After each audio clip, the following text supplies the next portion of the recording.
Hey, let me get to my guest right now. I'm thrilled to have him on the radio this morning. He is Sheriff David Clarke. We've talked to him many times when he was still an active duty member of law enforcement up in the Milwaukee area, and now he is happily retired. Right, Sheriff? Yes, that's true. Good morning. Good morning to your listeners. Well, it's good to have you on the show again. What are you doing these days?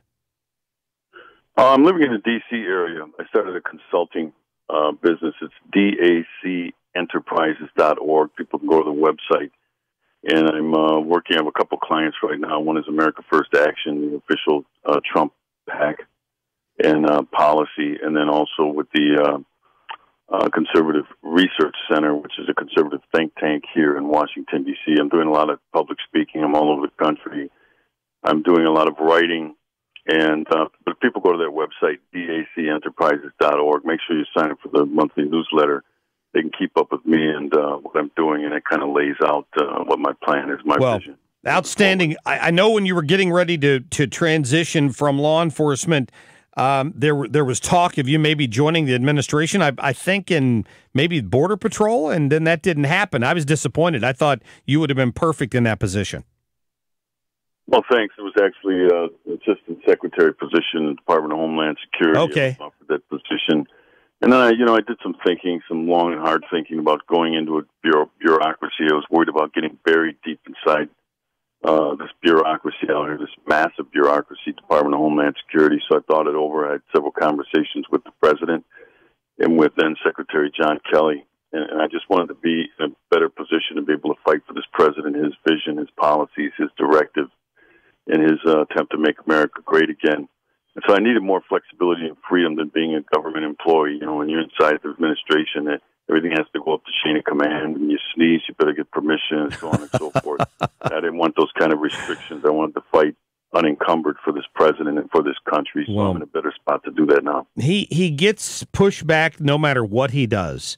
And, he's complained a lot about the fact that he hasn't even been able, a year plus into his administration, hasn't been able to fill out his administration yet because everybody he nominates gets clogged up in the system by the Democrats. Now Mike Pompeo, had it not been for a single vote yesterday by a Democrat who decided to vote present, might not have gotten a vote as Secretary of State. Yeah, this is incredible what's happened to President Trump. Since he was voted into office and sworn in. It's unprecedented, the type of resistance, the type of getting in the way, bogging him down, frustrating him at every turn. It's insurrection is what it is.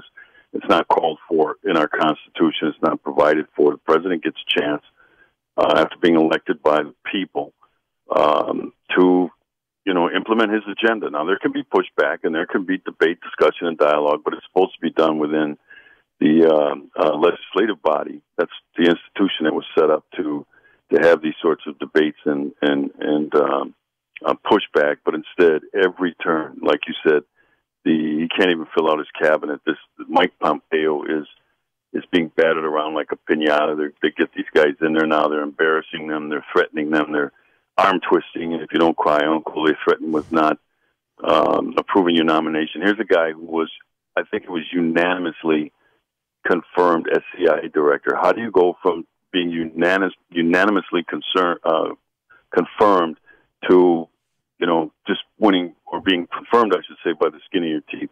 And actually, what I think the issue is here is the process is being perverted. The Constitution gives broad power to the Senate to confirm through advice and consent presidential nominees, and that was put in place to prevent. It was a check on presidential power, and it was to guard against corrupt nominee or some error in nominating somebody. But that's not present here with Mike Pompeo. Neither is it for I think it's Gina Haspel, who's being nominated to head the CIA. It's the same thing, and I just think that this violates the norms for the responsible use of broad power that the Senate has, and that's why I use the word perverted. And it's the process again; it's being abused. And this is what happens in politics. It's not supposed to, but this is what happens when something is thrust into a political environment. It just gets like I said, it gets perverted. Yeah, and part of America First, part of what you're doing is going around the country and supporting those candidates in primaries and general elections who are supporting the president, correct? Yeah, President Trump has made it clear. He said it the other day after he, during this Pompeo ping pong situation, that he needs more Republicans in Congress to help him with his agenda. I mean, he knows the president's a realist. He knows that he doesn't even have all the Republicans on board. It was right. Rand Paul that was really holding up this nomination, so I'm not going to sit up there and just blame Democrats, even though they stood shoulder to shoulder like they did in with tax cuts. Not one Democrat senator voted for it, so they're in lockstep with each other. But again, the president deserves, under our Constitution, because through the electoral process, he was chosen by the people to be president of the United States, and he deserves a chance. We've always done that with presidents, an incoming president, because it's hard starting up a government from scratch, and that's what you have to do when you're an incoming president.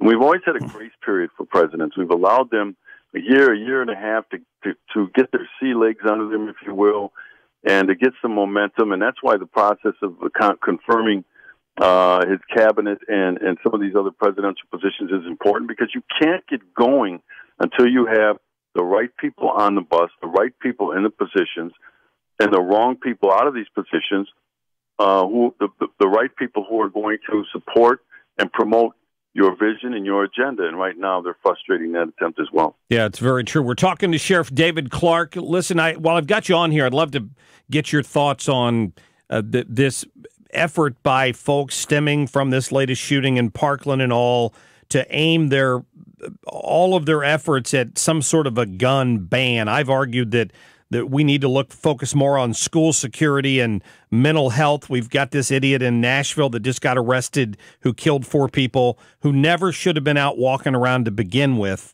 Can I get your point of view on that? Yes, look, I'm a big supporter of the Second Amendment because it is a part of our Constitution, and it is an inalienable right.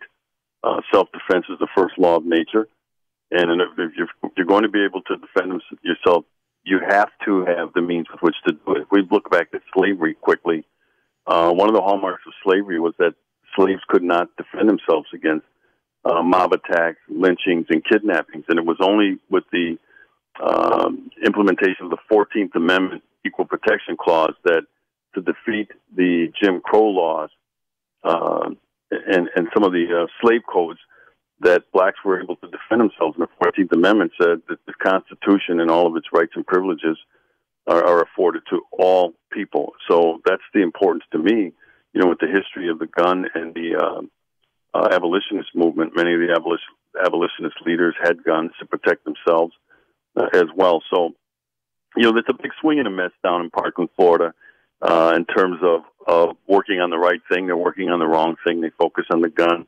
The NRA gets villainized, and that's, again, politics. Anytime, like I said, something gets thrust into the political environment, prepare for it to be perverted.